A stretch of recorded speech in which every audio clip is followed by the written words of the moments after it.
आज हम लोग शुरू करने जा रहे हैं अपने क्लास 8 के अंदर हिस्ट्री में अपना चैप्टर नंबर 2। चैप्टर का नाम है from trade to territory, the company establishes power. देखिए, इस चैप्टर को शुरू करने से पहले कुछ ज़रूरी बातें जो है कि आपको जान लेने चाहिए। पहला, इसमें जब भी आपके सामने वर्ड इस्तेमाल हो कंपनी या फिर ईस्ट इंडिया कंपनी या फिर ब्रिटिश या फिर ब्रिटिश गवर्नमेंट, इसका सिंपल सा मतलब समझिएगा कि किसके बारे में बात कर रहा है। अंग्रेजों के बारे में बात कर रहा है जो हमारे इंडिया में रूल कर रहे थे। तो कई बार आपके सामने अलग अलग प्रकार के वर्ड इस्तेमाल किए जाएंगे, जैसे कंपनी बोलेगा सिंपली, या फिर ईस्ट इंडिया कंपनी बोलेगा, या फिर ब्रिटिश गवर्नमेंट बोलेगा, या फिर सिर्फ ब्रिटिश बोलेगा। इन सभी का मतलब क्या समझना है आपको? वो ब्रिटिश यानी कि अंग्रेजों के बारे में ही बात कर रहा है जो कि हमारे इंडिया में रूल कर रहे थे, इसी के बारे में बात कर रहा है। आगे बढ़ने से पहले इस चैप्टर के हेडिंग को थोड़ा सा समझते हैं और ये जानते हैं कि इस चैप्टर में आखिर हम लोगों को पढ़ना क्या है। देखिए, चैप्टर का हेडिंग बड़ा अच्छा है, फ्रॉम ट्रेड टू टेरिटरी। इसका मतलब यहाँ पे ना, हालांकि इस चैप्टर में जैसे जैसे हम लोग आगे बढ़ेंगे कुछ नए बातों को भी हम लोग सीखेंगे, लेकिन सबसे पहले इस चैप्टर का मतलब समझिए हुआ क्या। क्या लगता है आपको कि अंग्रेज एकदम जानबूझ के प्लान बना के हमारे इंडिया में क्या रूल करने के लिए आए थे? कहने का मतलब, और जैसा कि हम लोगों को पता है कि अंग्रेजों ने लगभग 200 साल तक भारत पे राज किया है ना। लेकिन सवाल ये है कि जब अंग्रेज इंडिया में आए थे तो क्या ब्रिटेन से, इंग्लैंड से प्लान बना के आए थे कि जा रहे इंडिया पर रूल करेंगे? नहीं, वो लोग प्लान बना के नहीं आए थे। सबसे बड़ी बात तो ये है कि वो लोग रूल करने के लिए भी नहीं आए थे। वो लोग यहाँ पे क्या करने आए थे? ट्रेड करने के लिए आए थे। कहने का मतलब, और उस समय पे ना हमारे भारत में मसाला, सूती का कपड़ा जिसको हम लोग कॉटन का कपड़ा कहते हैं, यानी कि कॉटन, अलग अलग प्रकार के मसाले, चाय पत्ती, ये सब हमारे इंडिया में बहुत ही फेमस था। उसी में से हमारा एक और था नील, जिसको हम लोग इंग्लिश में इंडिगो कहते हैं। नील जो कपड़े में हम लोग रंगते हैं, है ना। तो हमारे इंडिया में उस समय पे नील हो गया, चाय हो गया, उसके बाद फिर कॉटन हो गया, अलग अलग प्रकार के मसाले हो गए। ये सब हमारे इंडिया में उस समय पे बहुत ही ज़्यादा फेमस था, है ना। और इन सभी चीज़ों का इंग्लैंड में, ब्रिटेन में बहुत ज़्यादा क्रेज था, यानी कि हमारे इंडिया का सामान उन लोगों को बहुत ज़्यादा पसंद आता था। तो अब अंग्रेज लोग क्या किए, अपना बिजनेस चलाने के लिए उन लोगों ने सोचा कि क्यों ना हम भारत जाएं और भारत से इन सभी चीज़ों को सस्ते दाम में खरीद के लेके आएंगे और अपने देश में आके बेचेंगे तो हमको क्या मिलेगा? फ़ायदा मिलेगा, प्रॉफिट होगा। लेकिन जब वो लोग पहली बार इंडिया में आए ना, तो वो लोग ट्रेड करने के विचार से ही आए थे कि सिंपली इंडिया से सामान खरीदेंगे सस्ते दामों में और जाके अपने देश में बेचेंगे, प्रॉफिट कमाएंगे, पैसा कमाएंगे। लेकिन जब वो लोग भारत पहली बार आए ना, तो भारत में उन लोगों को बड़ा ही अजीब सिस्टम दिखा। यानी कि उन लोगों को दिखा कि यार इंडिया में इतना सारा धन संपत्ति, पैसा, प्रॉपर्टी लोगों के पास है, लेकिन लोग इसको समेटना नहीं जानते हैं। यानी कि लोगों को पैसे का, मसाले का, कपड़े का कोई कदर नहीं है। और हम लोग वाकई में उस समय पे उतना कदर करते भी नहीं थे। क्यों नहीं करते थे? क्योंकि हर किसी के घर में सोना चांदी ऐसे पड़ा हुआ रहता था। लेकिन ये सोना चांदी हमारे लिए आम बात था, लेकिन क्या अंग्रेजों के लिए आम बात था? नहीं था। तो उनको ना यहाँ पे हो गया धीरे धीरे लालच। उनको लगा कि यार इतना ज़्यादा इंडिया में धन संपत्ति है, फिर भी लोग इतना बेफिक्र कैसे है? जो देखो वही सोना चांदी पहन के चल रहा है रोड पे, गले में लटकाए हुए हैं, हाथ में पहने हुए हैं, जिसको देखो वही खादी का कपड़ा पहने हुए है, जिसको देखो वही धोती एकदम सूती का कपड़ा लपेटे हुए है, जिसको देखो वही इंडिगो का यानी कि नील का कपड़ा रंग के चल रहा है। उनको लगा कि यार इतना गरीब देश, लेकिन यहाँ पे धन संपत्ति का कोई कमी नहीं है। तो उनको क्या लगा? उनको यहाँ पे लगा कि इंडिया के लोग क्या है, अनपढ़ हैं। और वाकई में हम लोग को का उस समय पे जो लिटरेसी रेट था बहुत कम था। हम लोग उस समय पर उतना पढ़े लिखे नहीं थे। देखिए, इंडिया के बारे में ना हम आपको एक बहुत ही अच्छा बात बताते हैं। इंडिया हमेशा से धन संपत्ति, पैसा, प्रॉपर्टी, इन सब चीज़ों में बहुत आगे रहा है, हमेशा से, ठीक ना।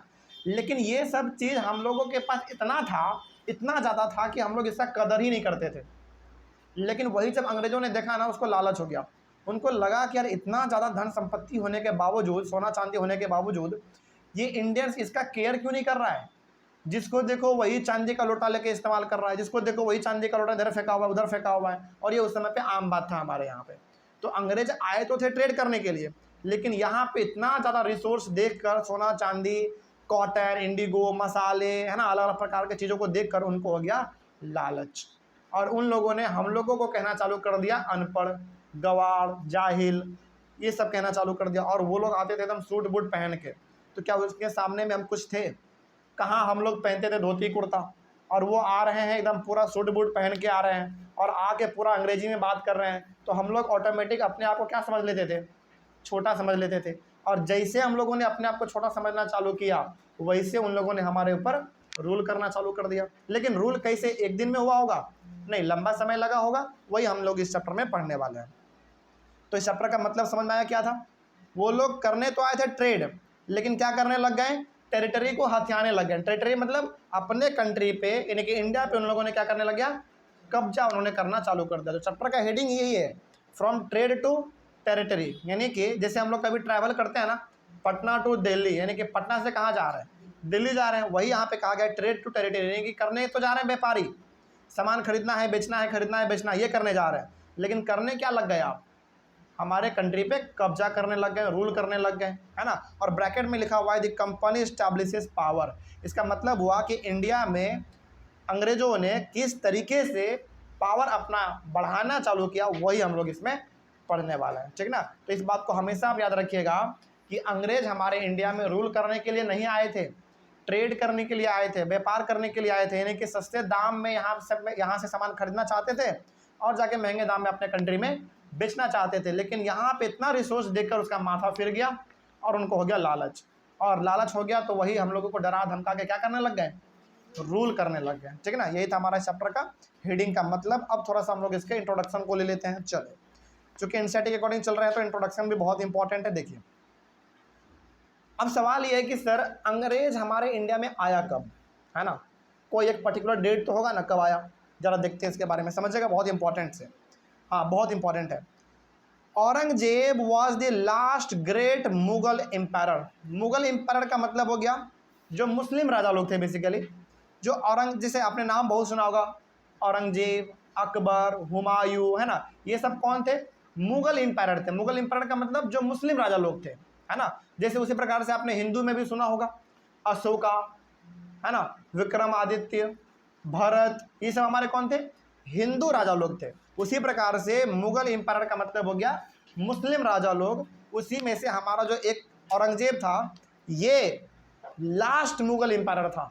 मतलब ये हो गया, जैसे अकबर, हुमायूं, ये सब भी बहुत हुए, लेकिन ये जो हमारा औरंगजेब था, ये मुगल एम्पायर का सबसे आखिरी राजा था, जो कि सबसे महान था, एकदम बहुत पावरफुल था। याद रखिएगा, अकबर भी पावरफुल थे, हुमायूं भी पावरफुल थे, बहुत लोग पावरफुल थे। उसी में से हमारा एक मुगल एम्पायर जो कि मुस्लिम राजा था, वो हमारा एक कौन था? औरंगजेब। तो मुगल एम्पायर का, यानी कि मुस्लिम में से, मतलब मुस्लिम में जितने भी राजा थे, उन सभी राजा में से जो सबसे लास्ट राजा बचा था वो कौन था? हमारा औरंगजेब था। और वो भी ये भी बहुत बड़े आदमी थे, बहुत पावरफुल थे ये भी, ठीक ना। तो औरंगजेब सबसे लास्ट मुगल एम्पायर था। आगे, he establish control over a very large part of India. ये इतना पावरफुल था कि लगभग इंडिया के अधिकतर जगहों पर इनका कब्जा था एक समय पे, ठीक है ना। इसका मतलब हो गया कि आप इसको छोटा नहीं समझ सकते हैं, ठीक है। आगे, after the death of Aurangzeb in 1707, याद रखिएगा औरंगजेब का डेथ कब हुआ? 1707 में हो गया, ठीक ना। मैनी मुगल गवर्नर्स, और उस समय पे हम लोग गवर्नर को क्या बोलते थे? सूबेदार बोलते थे। सूबेदार एक शब्द है, और ये सूबेदार बेसिकली क्या होते थे पता है? बहुत बड़ा पोस्ट हुआ करता था मुस्लिम राजा के अंदर में। जैसे आपने मूवी में देखा होगा, या फिर आपने पुराने मूवी में या फिर किताबों में पढ़ा होगा कि जो राजा हुआ करते थे ना, उसके मेन कुछ मंत्री हुआ करते थे, है ना। जैसे अकबर के कितने मंत्री? 9 मंत्री, 9 रत्न जिसको कहते थे हम लोग, है ना। उसी प्रकार से यहाँ पे सूबेदार क्या हो गया? जो मेन राजा है उसके नीचे में जो इंपॉर्टेंट आदमी है, उसी को हम लोग क्या कहते हैं? गवर्नर कहते हैं, यानी कि सूबेदार कहते हैं। कोई डाउट इसमें? जैसे मान लीजिए, इमेजिन करो कि हम ही राजा हैं और हम अपने अंडर में 10 अपने स्टूडेंट को रखे हुए हैं, तो अब वो 10 स्टूडेंट हमारा क्या कहलाएगा? सूबेदार कहलाएगा। सूबेदार हो गया हमारा हिंदी शब्द, लेकिन इंग्लिश में क्या बोल देंगे? गवर्नर बोल देंगे, ठीक ना। तो औरंगजेब इतना बड़ा राजा था कि इसके अंदर में कुछ इंपॉर्टेंट आदमी काम करते थे, उनको हम लोगों ने क्या कहा?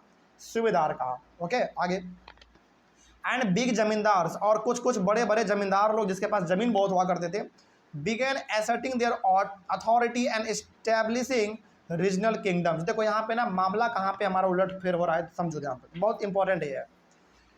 पहली बात हमने आपको ये बताया कि औरंगजेब जो था वो मुगल राजा का सबसे लास्ट राजा था, यानी कि मुगल एम्पायर का सबसे लास्ट राजा था। इन्होंने, मतलब कि औरंगजेब जब तक जिंदा था तब तक इन्होंने बहुत इंडिया के अलग अलग हिस्सों पे कब्जा कर रखा था। इनका बहुत बड़ा पावरफुल था, मतलब बहुत पावरफुल थे ये, बहुत दूर तक इनका कब्जा था।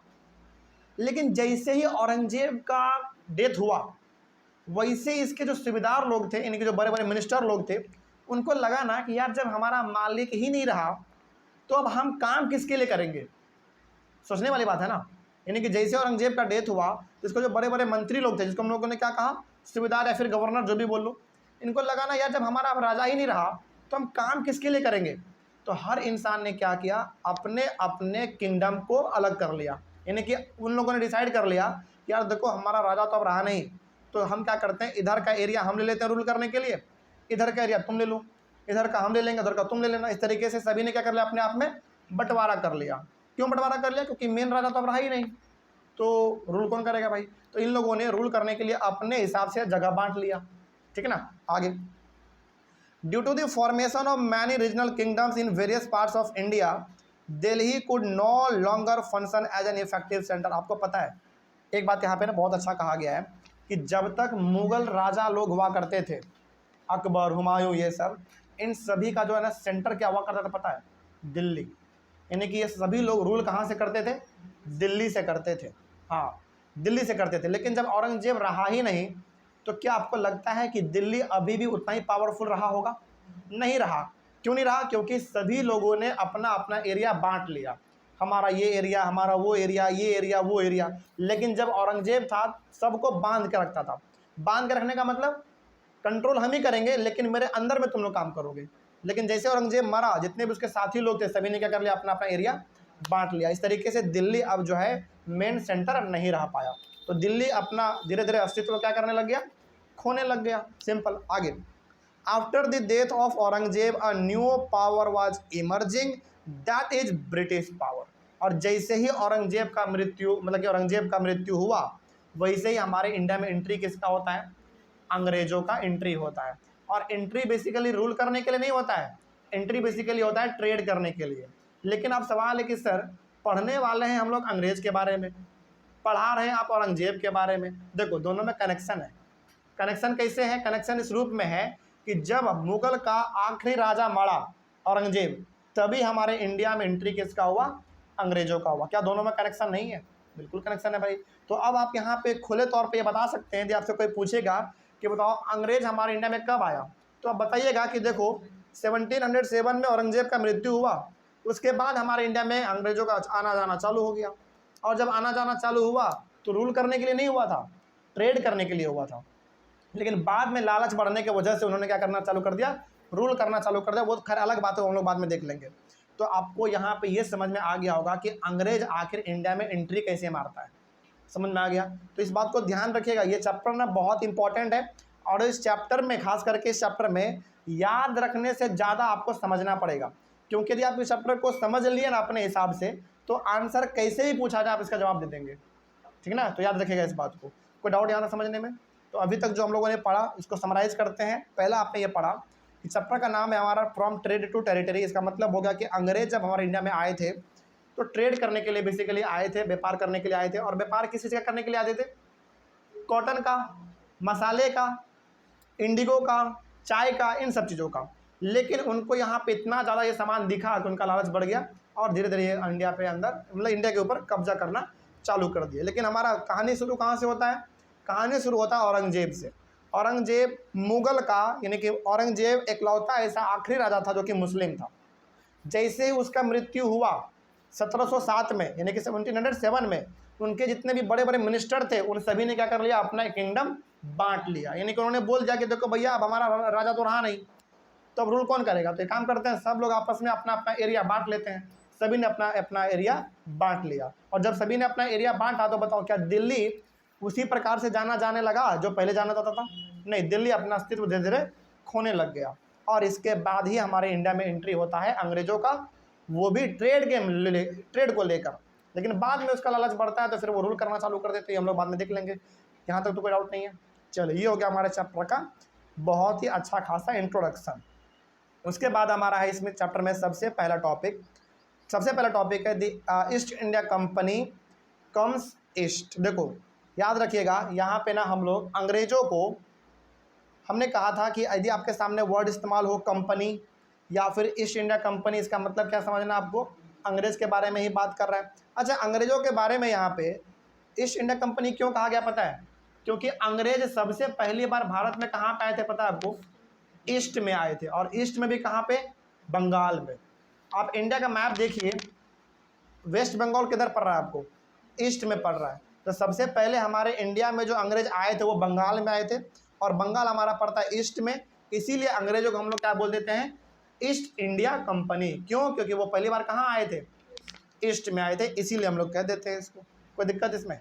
आगे बढ़े हम लोग। चलिए, हालांकि थोड़ा सा क्लास लंबा हो जाएगा, इसलिए इसको हम करते हैं अगले क्लास में। अगला क्लास का टॉपिक हमारा होगा east India company comes east. ठीक है, चलिए मिलते हैं हम लोग अपने अगले क्लास में। Thank you very much.